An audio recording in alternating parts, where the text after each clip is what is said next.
Hoje vamos responder a uma pergunta. Será que a mudança pode acontecer num instante? Que mudança você deve estar aí se perguntando? A mudança que você deseja na sua vida, qualquer mudança. É sobre isso que nós vamos falar aqui hoje. Se hoje é a primeira vez que você está assistindo aqui os meus vídeos, eu te aconselho a assistir os vídeos anteriores, porque há muito conteúdo lá que é complementar a esse que eu vou passar aqui hoje, tá? Então o assunto é mudanças. Há muitas pessoas que têm medo dessa palavra, mas você não deveria ter. Todas as mudanças são criadas em um momento. Infelizmente, a maioria das pessoas espera até ter a certeza de que as coisas vão acontecer antes de decidir fazer a mudança. Se realmente pudéssemos compreender como o cérebro funciona, poderíamos suspender o processo de análise do motivo por que as coisas acontecem com a gente. E se pudéssemos mudar aquilo a que associamos dor ou prazer, conseguiríamos mudar com mais facilidade o nosso sistema nervoso condicionado e assumir o controle das nossas vidas agora mesmo. A maioria das pessoas acreditam que as mudanças demoram para acontecer, porque já tentaram tantas vezes através da força da vontade e não tiveram sucesso. Então elas acham que realmente demora, né? As pessoas acham que as mudanças importantes demoram e que sempre são difíceis, mas essas pessoas só acham isso porque não sabem realmente como mudar.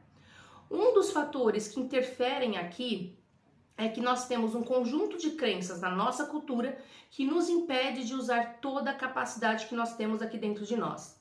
Em termos culturais, fazemos associações negativas com a ideia de qualquer mudança imediata. Vou te dar um exemplo. O luto. Em quanto tempo uma pessoa que perde alguém pode se recuperar dessa perda e começar a se sentir diferente? Quanto tempo tem que durar esse luto?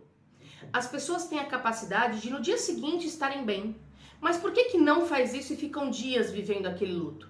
Porque culturalmente há crenças que dizem que devemos fazer um luto por um certo período de tempo.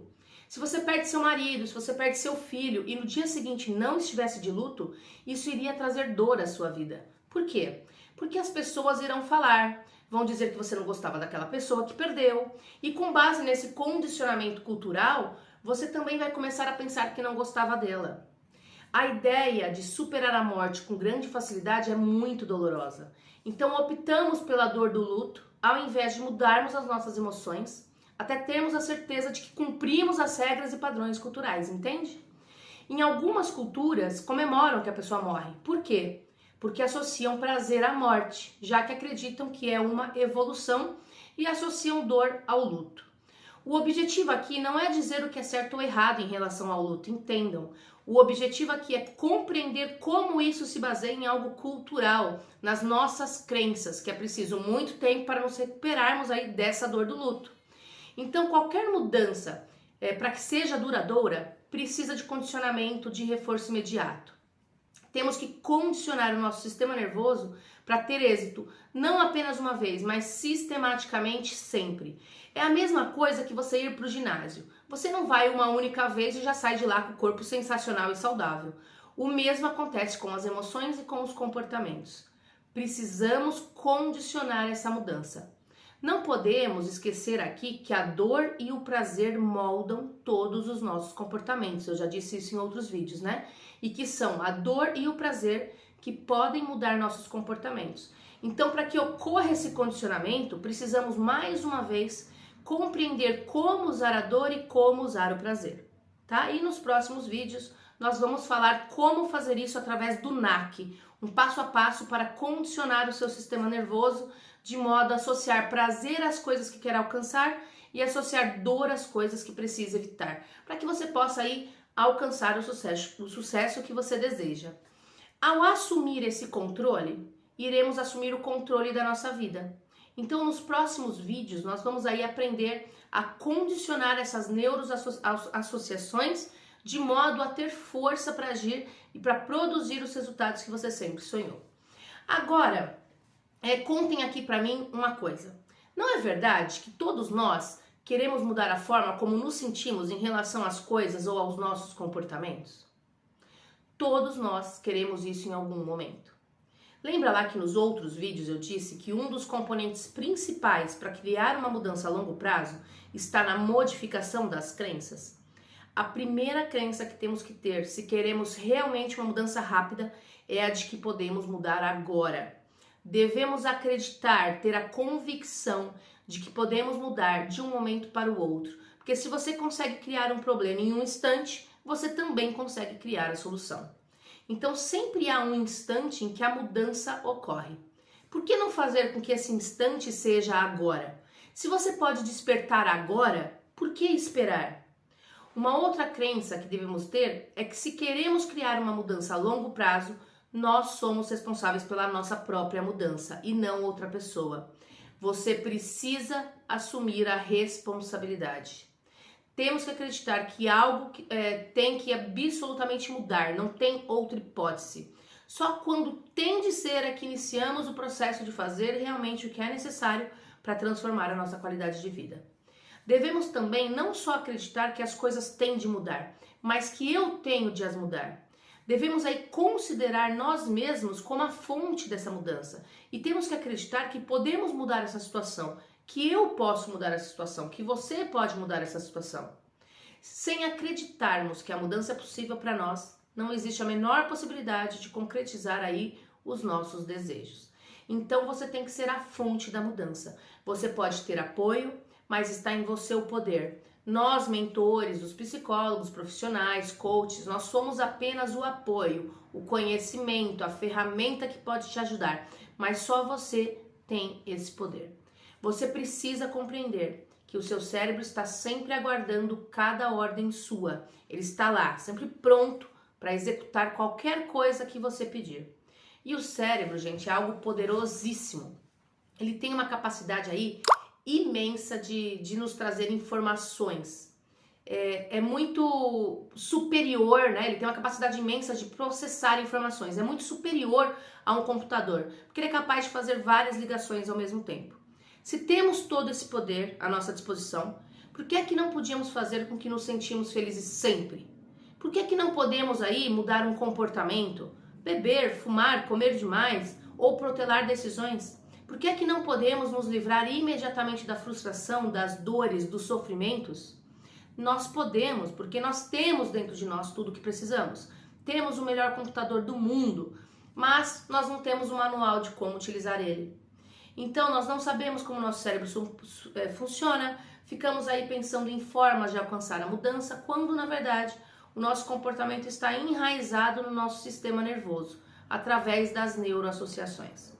Tivemos tantos avanços na nossa capacidade de compreender a mente humana, graças aí à união da neurobiologia, que estuda o funcionamento do cérebro, com a ciência informática.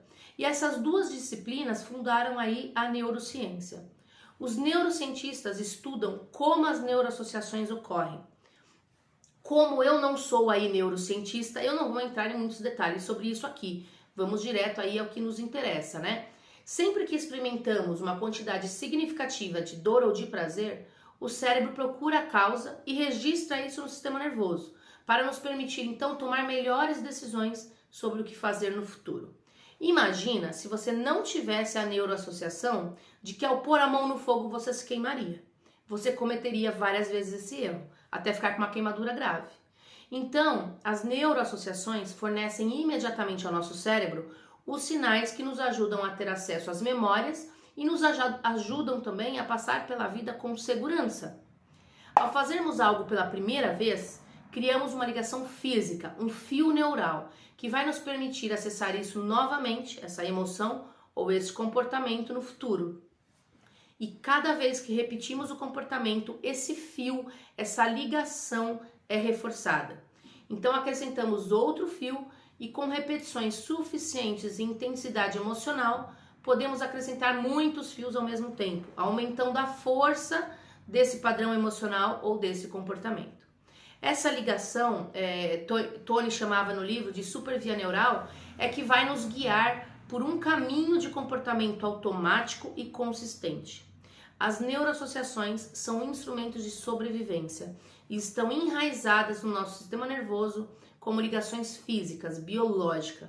Um exemplo disso no comportamento humano é, imagine aí uma pessoa que já não fuma mais, mas ela ainda sente a vontade, a compulsão, porque ela está fisicamente programada para fumar. E isso explica o porquê que você pode talvez ter tido dificuldades em criar uma mudança nos seus padrões emocionais ou comportamentos do passado. Não era apenas um hábito, já tinha criado uma rede de fortes neuroassociações dentro do seu sistema nervoso. Fazemos isso de forma inconsciente. Sempre que você se entrega à emoção da raiva, por exemplo, você reforça essa ligação neural e aumenta a probabilidade de fazer isso de novo. Mas é possível mudar isso. Se você parar de se entregar a um determinado comportamento ou emoção durante tempo suficiente, se você interromper o seu padrão de usar a via antiga durante tempo suficiente, a ligação neural vai enfraquecer até atrofiar e com ela vai desaparecer o comportamento ou o padrão emocional enfraquecedor. Se você não usa a sua paixão, ela vai definhar. Se você não usa a coragem, ela vai diminuir cada vez mais. É assim com tudo. Então vamos entender como o cérebro faz neuroassociações. Sempre que você experimenta quantidades significativas de dor ou de prazer, o seu cérebro procura imediatamente a causa. E ele usa alguns critérios para a busca. São 3 critérios. O cérebro procura algo que pareça singular. Ele procura algo que pareça estar acontecendo simultaneamente. E ele procura coerência. Esses critérios são muito imprecisos e é fácil cair em interpretações erradas e criar então falsas neuroassociações. Quando estamos decidindo o que fazer, se o nosso cérebro não tiver um sinal claro do que equivale a dor e do que equivale a prazer, ele entra em sobrecarga e fica confuso. E aí você perde a capacidade de tomar decisões que poderiam te dar aí o que você tanto deseja. Quando transmite ao cérebro mensagens confusas, você vai ter resultados confusos. Então pense na tomada de decisão do cérebro como uma balança. É como se perguntasse, se eu fizesse isso, haveria dor ou haveria prazer? Quando chegamos a um ponto onde sentimos que haverá dor, independente do que vamos fazer, paralisamos. E de modo geral, acabamos optando pelo que acreditamos ser a alternativa menos dolorosa. Mas algumas pessoas aí deixam que essa dor as domine, né? Então no nosso próximo vídeo nós vamos falar sobre os 6 passos do NAC e como quebrar esses padrões enfraquecedores. Espero vocês por lá. Bora despertar!